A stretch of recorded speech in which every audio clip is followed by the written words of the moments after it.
চিন্ময় কৃষ্ণ দাস তার তৎপরতার দ্বারা কথা দিবালোকের নয় পরিষ্কার, সে ভিনদেশী গুপ্তচর হিসেবে ভূমিকা পালন করছিল। ইসলাম আলিফকে যেগুলো কুপাইছে এগুলোর আমার মন চায় আমি ওগুলোর ধরে ধরে কুপাই। আসসালামু আলাইকুম দর্শক, ইসকন নিঃশব্দের দাবিতে এবার বাইতুল মুকাররমে কঠিন হুঙ্কার দিয়েছে আল্লামা মামুনুল হক সাহেব হুজুর। দর্শক, আল্লামা মামুনুল হক সাহেব হুজুরের সেই ভিডিওটা আপনারা দেখতে পাবেন। সাথে সাথে এই ইসকনকে নিয়ে রফিকুল ইসলাম মাদানী হুজুর কি বলেছে সেটা আমি আপনাদেরকে দেখাবো। দর্শকটি সম্পূর্ণ দেখবেন এবং বেশি বেশি শেয়ার করে অন্যকে দেখার সুযোগ করে দিবেন। চলুন দর্শক, আমরা সর্বপ্রথম ভিডিওগুলি দেখে আসি। চিন্ময় কৃষ্ণ দাস তার তৎপরতার দ্বারা কথা দিবালোকের নয় পরিষ্কার, সে ভিনদেশী গুপ্তচর হিসেবে ভূমিকা পালন করছিল। বারবার সে তার সেই প্রভুর দেশে গিয়ে সেখান থেকে নির্দেশনা নিয়ে এসে বাংলাদেশের অভ্যন্তরে নৈরাজ্য সৃষ্টি করবার পায়তারা চালিয়েছে। দিনের পর দিন, মাসের পর মাস প্রশ্রয়ে আশ্রয় থেকে ভারত এবং আওয়ামী লীগের যৌথ প্রযোজনায় ইসকন তৈরি করা হয়েছে। এই ইসকনকে নিষিদ্ধ করার মধ্য দিয়ে আওয়ামী লীগ এবং ভারতকে স্পষ্ট বার্তা দিতে হবে, বাংলাদেশ তোমাদের ষড়যন্ত্রের কাছে মাথা নত করবে না। আমরা রক্ত দেব, আমরা জীবন দেব, আমরা লড়াই করব, বাংলাদেশের গৌরব রক্ষা করব, রক্ষা করব।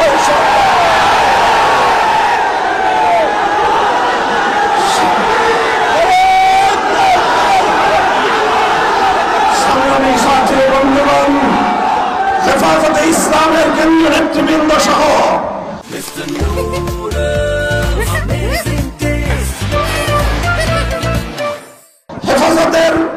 হেফাজতের প্রতিনিধি দল শহীদ সাইফুল ইসলাম আলিফের কবর জিয়ারত করেছে।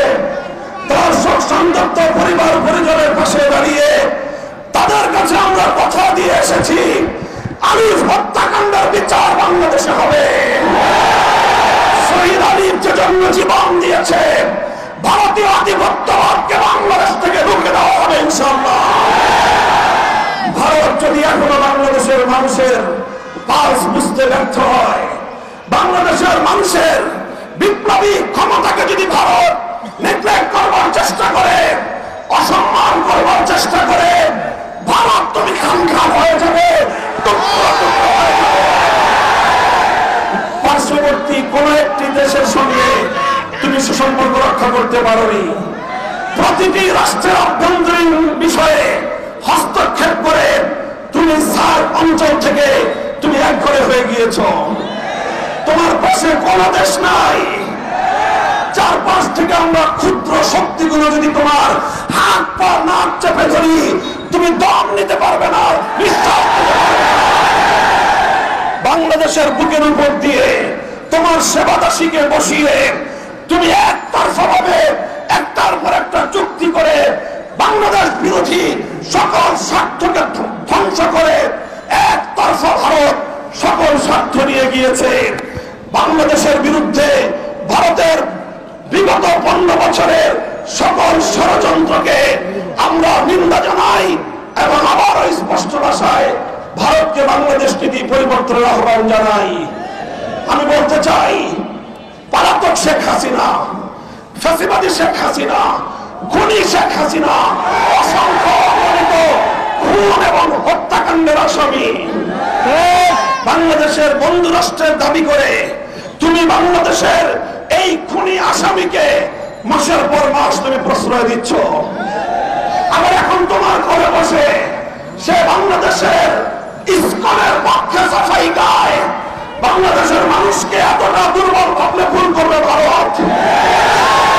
অতীতে আমাদের অনেক ঐতিহ্য রয়েছে, ইতিহাস রয়েছে। আমরা ছোট হতে পারি, আমরা ভীরু কাপুরুষের দল নই। যদি আমাদের উপর যুদ্ধ চাপিয়ে দাও, যদি আমাদেরকে এভাবেই তুমি একতরফা হত্যা করবার চেষ্টা করো, যদি আমার জনপদকে আমার ভাইয়ের রক্ত দিয়ে যদি তুমি রঞ্জিত করো, তাহলে আমরা তোমার বিরুদ্ধে প্রতিরোধ করে তুলব।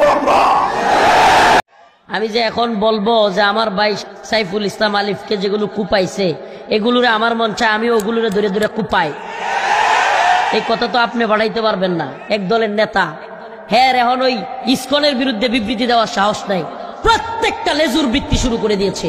আমরা এদের প্রত্যেককে সাবধান করে দেই, হুঁশিয়ার করে দেই, এদেশে মুসলমানদের দুশ্মন, ইসলামের দুশ্মন, বাংলাদেশ ভূখণ্ডের দুশ্মন। ভারতের পক্ষে সাফাই গাইলে, ভারতের পক্ষে দালালি করলে আমরা কাউকে ছাড় দিব না। নতুন সরকারকেও আমরা বলি, এই মিডিয়ার মাধ্যমে বলি, ইসকনকে নিষিদ্ধ করেন দ্রুত দ্রুত, খুব দ্রুত। ওয়াজ ছেড়ে দিব, সোজা বলতেছি, একেবারে অচিরে শুনতে পাবেন ইনশাআল্লাহ। আমরা ময়দানে নেমে গেছি, শাহাদাতের জন্য নেমে গেছি। ওয়াজ নাই, ওয়াজ নাই, ওয়াজ নাই, কোনো ওয়াজ নাই, দেখা হবে ময়দানে ইনশাআল্লাহ। যদি আপনারা ইসকনকে নিষিদ্ধ না করেন, কথা দিচ্ছি ইনশাআল্লাহ বাংলার প্রত্যেকটা জেলায় দাবানল জ্বলবে, দাবানল ইনশাআল্লাহ। টাঙ্গাইল অচল করে দেওয়ার জন্য মুজাহিদরা তৈরি আছেন তো? ডাক আসলে তৈরি আছেন তো?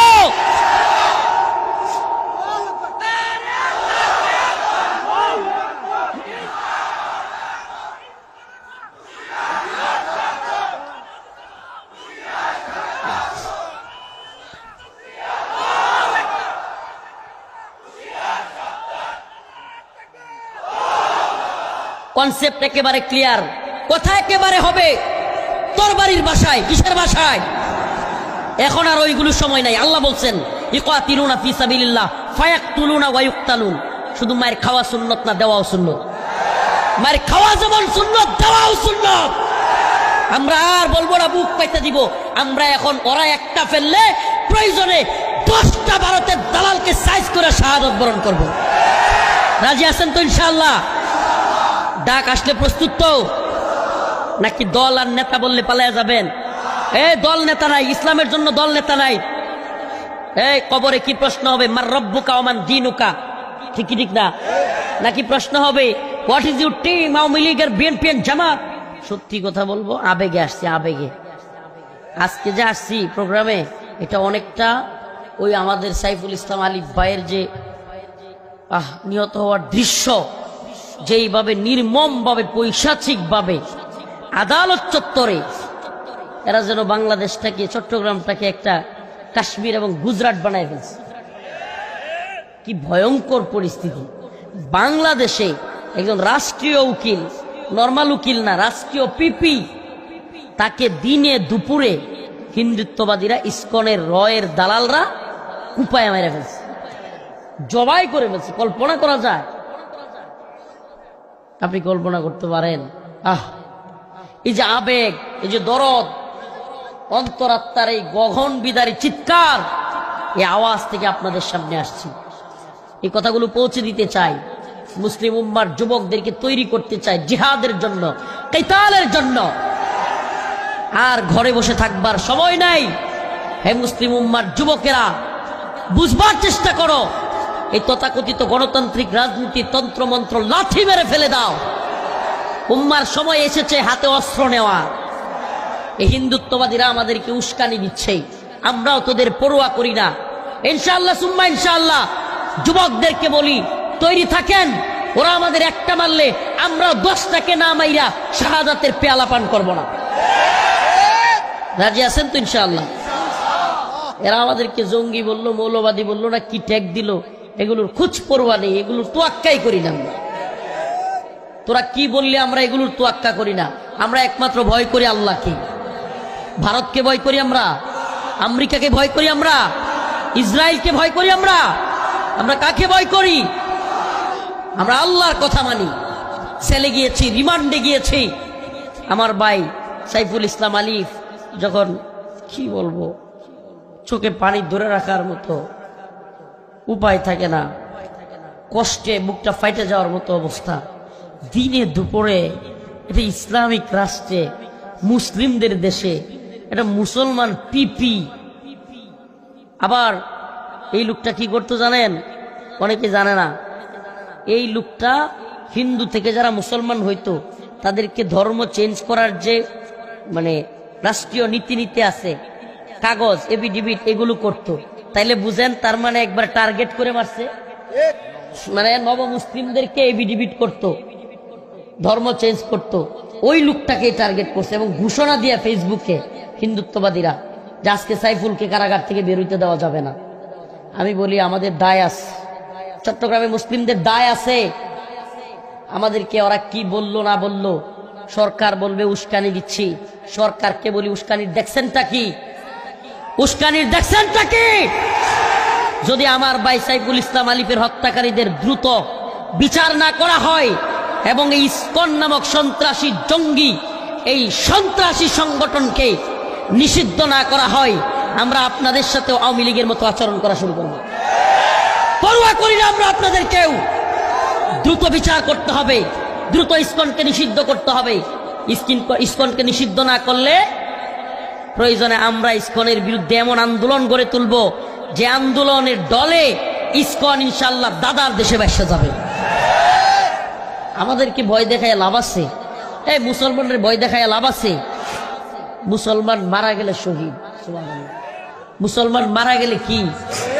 তোরা বন্দুকের নলার মধ্যে মৃত্যু দেখস, আযাব দেখস, আর আমরা বন্দুকের নলার মধ্যে শাহাদাত দেখি। দর্শক, এই ইসকনকে নিষিদ্ধ করা হোক, কে কে একমত অবশ্যই কমেন্ট করে জানাবেন। আজকে ভিডিও পর্যন্ত, ভিডিওটি ভালো লাগলে লাইক দিবেন এবং বেশি শেয়ার করে অন্যকে দেখার সুযোগ করে দিবেন। আসসালামু আলাইকুম।